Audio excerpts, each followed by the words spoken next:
ശബരിമല മകരവിളക്ക് ദിവസം പമ്പയിൽ സിനിമ ചിത്രീകരണം നടത്തിയ സംഭവത്തിൽ സംവിധായകൻ അനുരാജ് മനോഹറിനെതിരെ വനം വകുപ്പ് കേസെടുത്തു. വനത്തിൽ അതിക്രമിച്ചു കയറി സിനിമാ ചിത്രീകരണം നടത്തിയതിനാണ് കേസെടുത്തത്. പത്തനംതിട്ട റാന്നി ഡിവിഷനിലാണ് കേസ് രജിസ്റ്റർ ചെയ്തത്.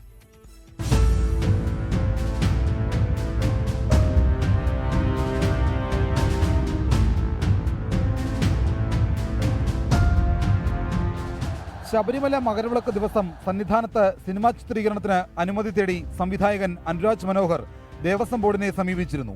എന്നാൽ ചിത്രീകരണത്തിന് അനുമതി നൽകാൻ കഴിയില്ലെന്ന നിലപാടിലായിരുന്നു തിരുവിതാംകൂർ ദേവസ്വം ബോർഡ്.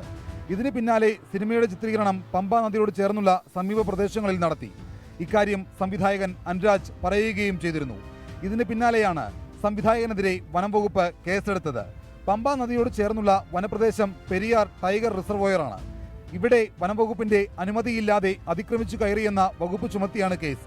വനംവകുപ്പിന്റെ നിർദ്ദേശപ്രകാരം റാന്നി ഡിവിഷനിലാണ് കേസ് രജിസ്റ്റർ ചെയ്തിരിക്കുന്നത്. ഇത് സംബന്ധിച്ച് കൂടുതൽ അന്വേഷണമുണ്ടാകും. അതിനുശേഷമായിരിക്കും തുടർ നടപടികളിലേക്ക് വനംവകുപ്പ് കടക്കുക.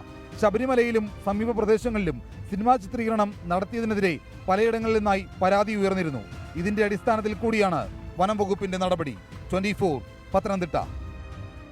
ലോകത്തെവിടെയായാലും ഏത് സമയത്തും 24 വാർത്തകളും ഓഗ്മെന്റഡ് റിയാലിറ്റി പാക്കേജുകളും എക്സ്പ്ലെയിനറുകളും വിശദമായി കാണാൻ ഞങ്ങളുടെ യൂട്യൂബ് ചാനൽ നിങ്ങൾക്ക് സബ്സ്ക്രൈബ് ചെയ്യാം.